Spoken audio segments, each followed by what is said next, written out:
যুদ্ধবিধ্বস্ত ফিলিস্তিন ভূখণ্ডে জীবনের ঝুঁকি নিয়ে ভূমধ্য সাগরে প্রবেশ করছে গাজার জেলেরা। ইসরায়েলের স্বেচ্ছাচারিতার নীতির কারণে গাজার এসব জেলেদের জীবন নিমজ্জিত হয়েছে দুর্দশার জালে। গাজায় ইসরায়েলের যুদ্ধ শুরু হবার পর থেকে জেলেদের উপর নিষেধাজ্ঞা আরও কঠোর হয়। এতে খাবারের সরবরাহ কমে যাওয়ায় বিপদ তীব্র হতে থাকে। প্রায় ২২ লাখ ফিলিস্তিনির খাবারের সংকট দেখা দেয়।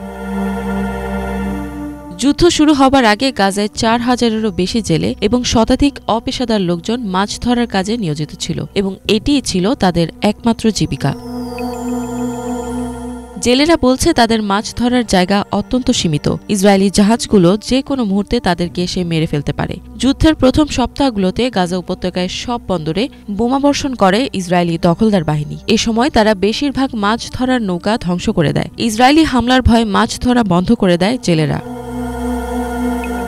৩৫ বছর বয়সে ইসমাইল আবু জায়ব নামে এক মাঝি সিসিটিভিকে জানান, ৭ই অক্টোবর থেকে এখন পর্যন্ত মাছ ধরার কাজ বন্ধ রয়েছে। ইসমাইল আরও বলেন, দখলদাররা দেইর আল বালা শহরের সব নৌকা ধ্বংস করে দেয়। সমস্ত জাল তারা পুড়িয়ে দেয়। গত ১০ই অক্টোবর তার নৌকাও পুড়িয়ে দেওয়া হয়। বর্তমানে ইসরায়েলি যুদ্ধ এবং অবরোধের কারণে এসব জেলেদের জীবিকা নির্বাহ করা এবং বেঁচে থাকা কঠিন হয়ে পড়েছে। ফলে শত শত জেলে জীবিকার সন্ধানে এখন ঝুঁকি নিয়েই সমুদ্রে পাড়ি দিতে আবারও বাধ্য হয়েছে।